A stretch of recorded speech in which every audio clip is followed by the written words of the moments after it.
Hi, I'm Johnny Profane. Welcome to part 2 of a series on how sensory overload, anxiety, and autistic stimming all relate. I call this episode Zen and the Art of Autistic Stimming. Here's the too long didn't read Cliff Notes summary. Dear Autist, you are hardwired for autistic joy. Stimming is part of that wiring. You can use this reflex to manage a crisis and, believe it or not, to enrich your life. Kind of an autistic hack. If you are autistic, surprise, every human who ever shamed or punished you for stimming, 100% dead wrong. If you love an autist, parent one, employ some, wonder if you are one, there's a special kind of joy in understanding how to support the autistic folks in your life. Real talk, some tough. But I'm pretty sure a couple of ideas you may want to share with someone that you know cares.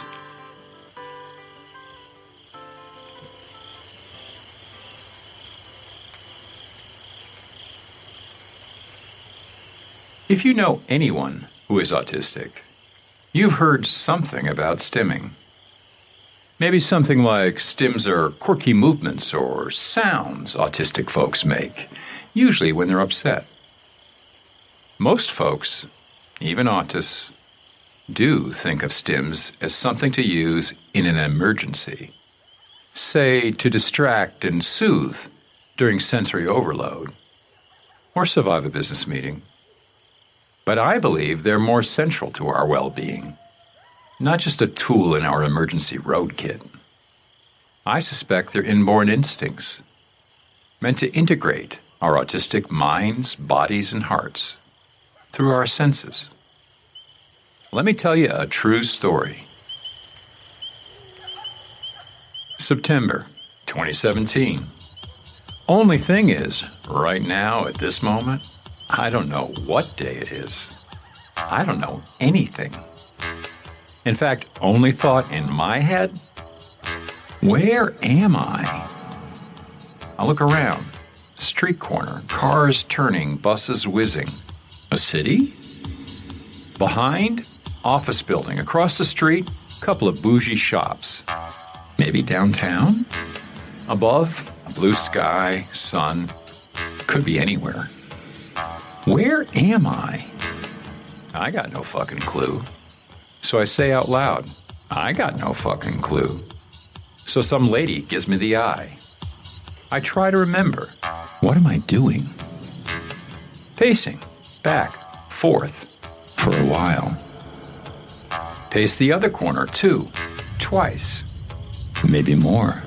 Something's wrong. Real wrong. I can't recognize a thing. I finger comb my hair. I pick that spot on my right cheek. I rub my upper arms. I stretch. Say, hold on. I've been doing this over and over. I check the time on my phone. Wait a minute. Phone? I remember. I'm outside my psychologist's office. An inner voice sniffs. You can't call him, you know. I grunt. Hit the speed dial. Dial tone, ring, ring, ring. I growl. Come on, come on. Inner voice sneers. He's not going to answer. They never do. I hate that guy living in the back of my head. Click. A voice. Hello? Dr. Mike, it's me, Johnny. Relief. I stammer. I need to know. Am I okay? Then it all rushes back to me. I spew everything into his ear. I'm still downtown Bloomington, after the session, waiting for the Medicaid taxi. Over an hour.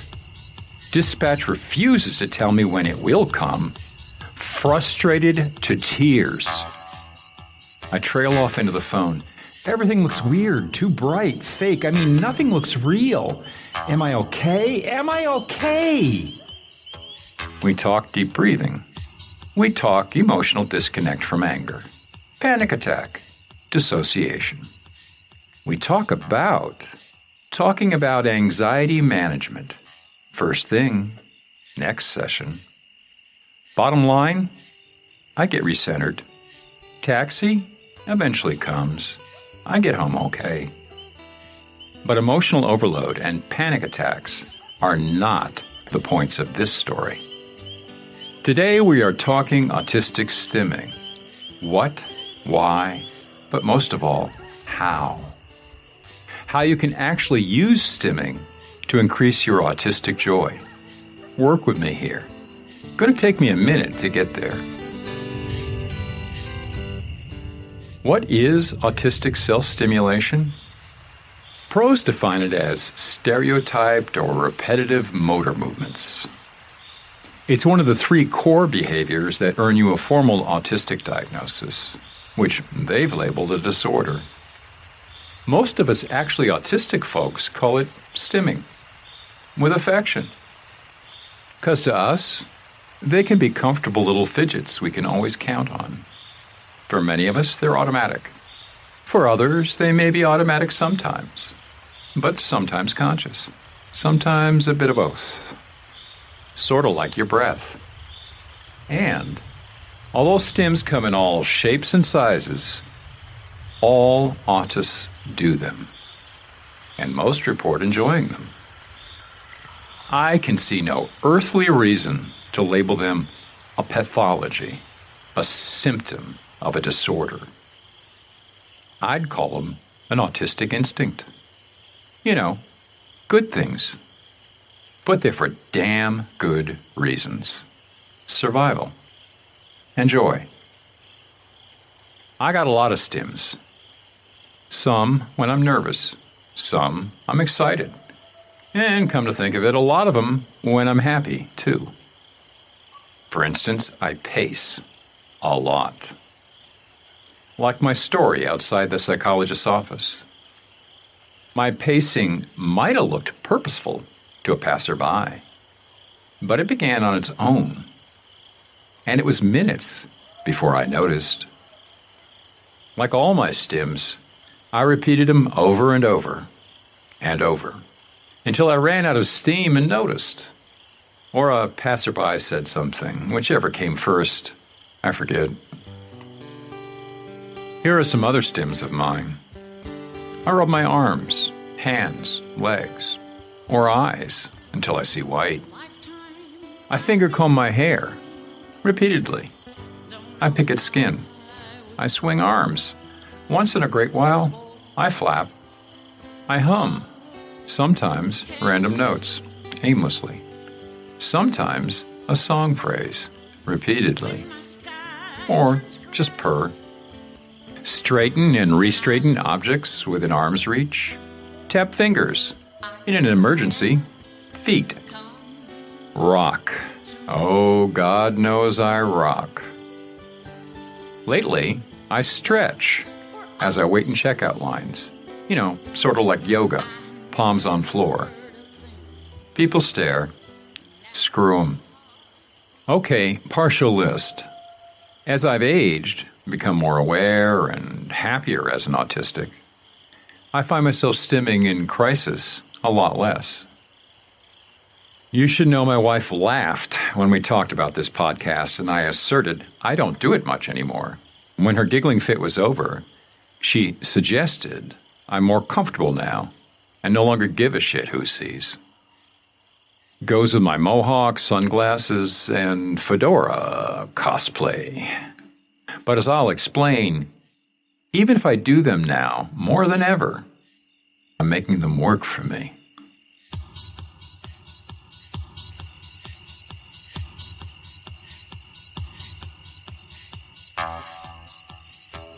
So, why do I stim? Not what you think. Pros tell us stims are not compulsions like in obsessive-compulsive disorder. I've known a fair number of folks with OCD. They told me they know what they're doing. They choose specific actions to manage specific painful thoughts, a lot of times fear. But stimming begins without thought. It's automatic. I can't say that enough. Unlike obsessions, I'm not compelled to stim. I don't experience anxiety if I can't complete them. Now, over many years, I came to notice sooner and sooner after stimming began. Later, I began to feel the growing impulse. And, like learning to control or hold your breath, I gained some control over stims. And I did so because I used to feel deep social shame and embarrassment if someone caught me stimming. Quite possibly, parents or others trained me out of stims early on. So, all right, again, why do you still stim? Because I enjoy them, and I found they help me in many ways. One way, to soothe anxiety. Many stims came automatically to my rescue in my opening story. I was under great emotional stress. I was angry. I was bored. I was really anxious about my ride home. And not only had all my plans changed, there was no plan at all. No escape, no way out. I needed to calm down, allow my body to relax, distract myself from a situation I had no control over. I needed to purge excess emotion. I needed to quiet negative, repetitive thoughts. I needed to escape noisy, complex, scary sensory assault. Typically, stimming helps with any one of these. But in this crisis, I needed them all at once. In short, I was overwhelmed. During overload of any kind, I lose myself.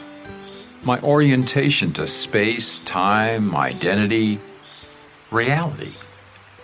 What some pros call ego death. So I also needed to locate myself. Reassure myself on a cellular level that I am here. I am not dying. I am okay. I needed to stim. I needed to stim. I needed to stim.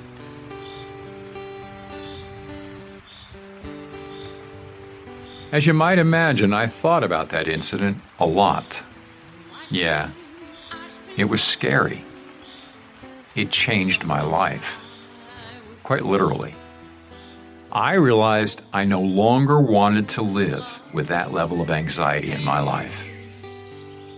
I moved to the country. I retired. I reduced performing music and all social contact, for starters. But most important to this discussion, I began an exploration of stimming and what it meant to me that my body chose them as a survival strategy, by instinct. I'd already noticed that stimming brings me quiet pleasure when I'm not in crisis. So, I gave myself permission to hum, pace, stroke my arms, however and whenever I felt like it, when I was alone. At first, I worked to experience that comfort instead of suppress it, until it became natural to accept it, to remain conscious, to enjoy it. And finally, I began using stims to add to my life. Because my autistic mind, heart, body, and soul don't play nice together. I may be aware of what I'm thinking, but not what I'm feeling. I can be so enraptured with a project that I forget to eat. Any emotional rough spot can completely rob me of direction and purpose and achievement. During that severe panic attack outside the psych's office, every part of me was flying off in a different direction. And it came to me that stimming wasn't a side effect of the panic. It reeled me back in, recentered me, integrated me back with myself and my surroundings, automatically and instinctually, like I was on autopilot. I already knew some well-researched human relaxation responses, like the one everybody knows, taking a deep breath to relax. And there are conscious techniques to enhance that effect, cleansing or abdominal breath. Lamaze practitioners teach others. And I knew body awareness techniques like Tai Chi, yoga, walking meditation, body scans. They have the same effect. There's a body of evidence these ritualized, repetitive movements have a calming, integrating effect when combined with a light, conscious focus. The similarity to stims had been staring me in the face for years. So I began practicing an integrated form of stimming most days. It's helped me in two powerful ways. First, I use a very simple technique for anxious moments. Let's say a medical appointment, which I dread. I pick a stim I know no one will notice, like stroking a small piece of cloth. As I stroke, I observe the process. Watch my fingers glide over the fabric. Feel the texture, silky or rough. Watch the light play on the surface, shiny or shadowed. Notice how the repetition is automatic. For me, keying into the sensory input quickly helps me focus, calm down, and center. Frequently a stim and the choice to remain aware and focus on it rather than suppress it soothes me. The same basic idea works rubbing my arms, rocking, humming, perhaps with one or more of your stims. Sometimes my mind is too scattered to stim consciously, filled with thoughts or fears. That's when focus can be difficult. So I stim slowly and count repetitions to 4 over and over. If I can catch my signs of anxiety early, 30 seconds or so of integrated stimming centers me. As you may guess from my story above, if I'm having a full meltdown, it takes a good deal longer. The second way, I began using my true go-to stims, pacing and striding, with purpose daily. For the benefits, no emergency. I first noticed I paced automatically in my early teens. I frequently burst out of unpleasant emotional scenes without thought and shut myself in a room to pace. Sometimes run outdoors. Once I jumped out of a moving car on a girlfriend. Because pacing works so well for me, I came to use walking rapidly, striding, to reintegrate daily for hours, to isolate and recuperate from the social fatigue of living and working while trying to maintain an autistic mask. It wasn't long before I noticed a pattern. When I stride in woods or a quiet neighborhood, at first, my mind swims with thoughts, worries, fears, and the never-ending process of reviewing recent events. I check for missed social cues and similar errors that my autistic mind can't process in the moment. But after 20 minutes or so striding, gradually, my thoughts slow down. My breathing and heart become regular. I become more aware of trees, flowers, bird calls, the smell of a field. I return home rested, relaxed, and in touch with my body and internal feelings. So now, I add bodily awareness to my striding. I spend a few minutes focusing on the feeling of my soles on the path, the rolling motion of my foot in each step. Then perhaps a few minutes scanning my body for tension or soreness from the top of my head to my heels. Or counting my breath. Breathe in 4 steps, out 4 steps. Simple little routines. Using stims I already perform involuntarily in a conscious, comfortable manner, but they've improved my life. When I approach anxiety, panic, or meltdown, I work my stims. In most cases, the feelings subside. When I make the time to practice them on my own, with awareness, I feel calmer, more aware, particularly of internal states, a considerable challenge for me. Like some autists, I have poor interoception. In short, I spend more time in the world being the me I like best.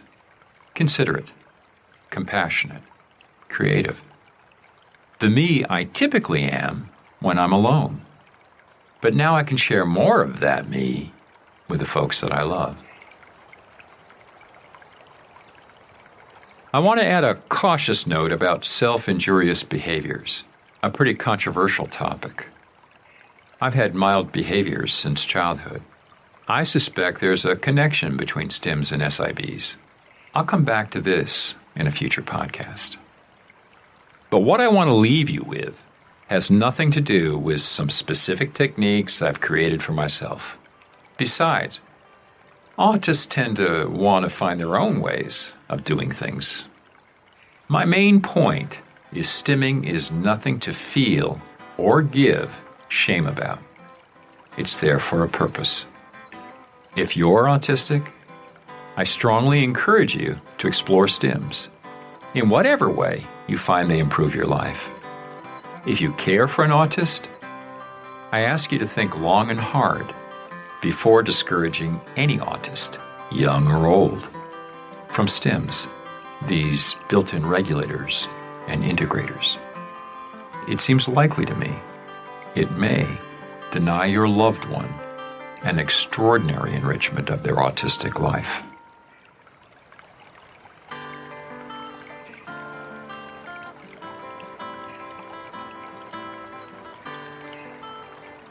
I have important shout-outs to share. As I've written, my ability to function varies wildly. I reached a point in this series on anxiety and sensory overload where I hit a wall. 3 amazing, intelligent, and generous souls I know online helped me make sense of this project when I lost my way. @Harriet B. Garner is my go-to resource for insight and kick-in-the-pants inspiration. @Isn't Jen, a fierce autistic mom of autistics, always gives me ways of looking at things I'd never thought of.